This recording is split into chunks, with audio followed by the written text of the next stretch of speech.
मेघालय और असम के बॉर्डर के बीच एक सुनसान जंगल में रात ने अपनी काली घनी चादर ओढ़ ली थी। चारों तरफ अंधेरा ही अंधेरा था। दूर दूर तक कोई दिखाई नहीं दे रहा था, न किसी की आवाज आ रही थी। उस रात विवेक अकेले उस जंगल को पार करने में लगा था। उसके चेहरे को देखकर ऐसा लग रहा था जैसे वो किसी बहुत बड़ी मुसीबत में है। इस जंगल के बारे में जाना जाता था कि अगर कोई भी इंसान सूरज ढलने के बाद यहाँ आता है तो उसे एक शैतान अपने वश में कर लेता है। वो फिर ऐसी जंगल में हमेशा हमेशा के लिए कैद हो जाता है। विवेक को ये बात पता थी, लेकिन वो फिर भी रुक नहीं रहा था, बस आगे बढ़े जा रहा था। जंगल के आखिरी छोर पर एक नदी बह रही थी और उस नदी को पार करते ही असम सीमा शुरू हो जाती थी। उस नदी के ठीक बगल में लकड़ी से बनी एक पुरानी हवेली थी। हवेली के आगे एक बोर्ड लगा था जिस पर लिखा था वशीकरण बाबा। गांव के लोगों का मानना था कि उस हवेली में कुछ अजीब है। वहां ऐसी शैतानी ताकतें हैं जो हवेली में रहने वाले वशीकरण बाबा के मंत्रों की ताकत से इस दुनिया में आ गई हैं। 25 साल का विवेक अब उस हवेली के ठीक सामने खड़ा था और जोर जोर हाँफ रहा था। उस हवेली के दरवाजे पर एक बड़ा सा चौकोर निशान बना था, ठीक वैसे ही जैसे किसी मंत्र तंत्र की किताबों में होता है। विवेक हिम्मत जुटाए और दरवाजा खोला। अंदर उसने देखा कि एक बेहद अजीब सा दिखने वाला बाबा वहां कुछ हड्डियों की पूरा कर रहा है। बाबा की नजर तुरंत विवेक पर गई। अब वो जोर जोर से बड़े ही डरावने तरीके से मंत्रों को बोलने लगा।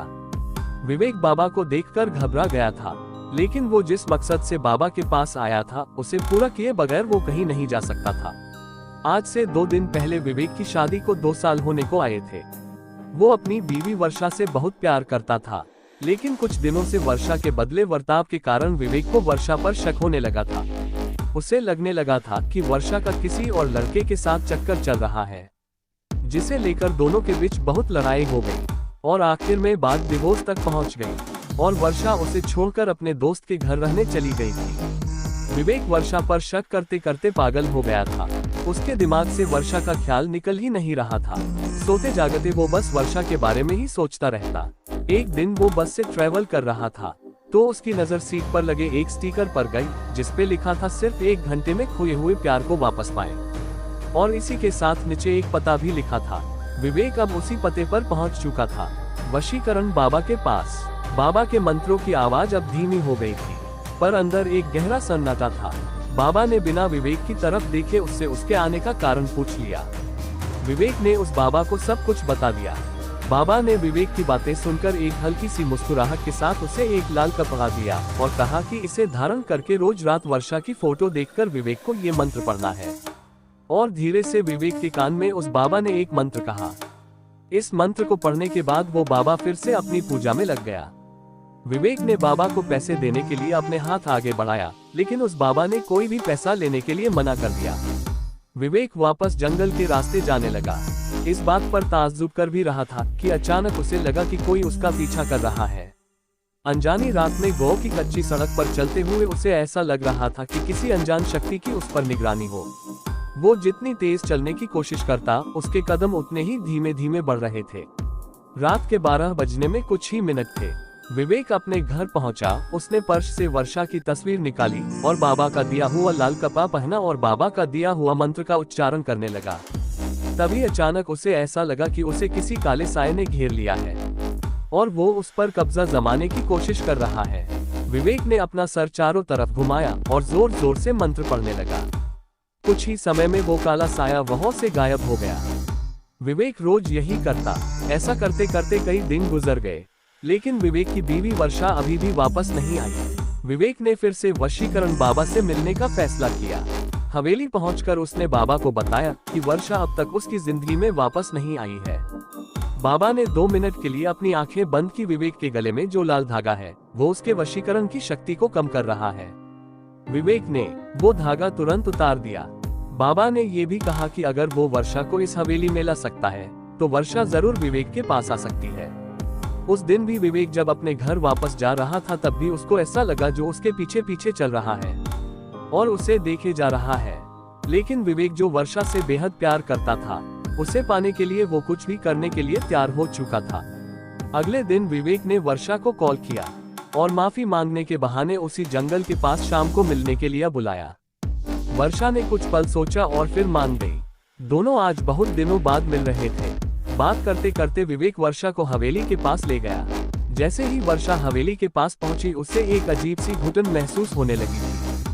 उसने विवेक को तुरंत वहां से चलने को कहा, लेकिन विवेक जबरदस्ती उसे हवेली के अंदर ले गया। बाबा ने जैसे ही वर्षा को देखा उसने विवेक को बाहर जाने को कहा और दरवाजा बंद कर दिया।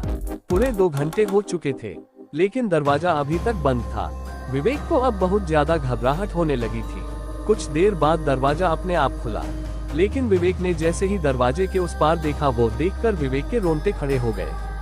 अंदर वर्षा बेहोश पड़ी थी और उसके शरीर के चारों तरफ मोमबत्तियां जल रही थी। वो बाबा वर्षा के शरीर पर तरह तरह के निशान बना रहा था, लेकिन रोंगटे खड़े कर देने वाली बात ये थी कि वर्षा के पास एक बहुत ही भयानक सा काला साया मंडरा रहा था।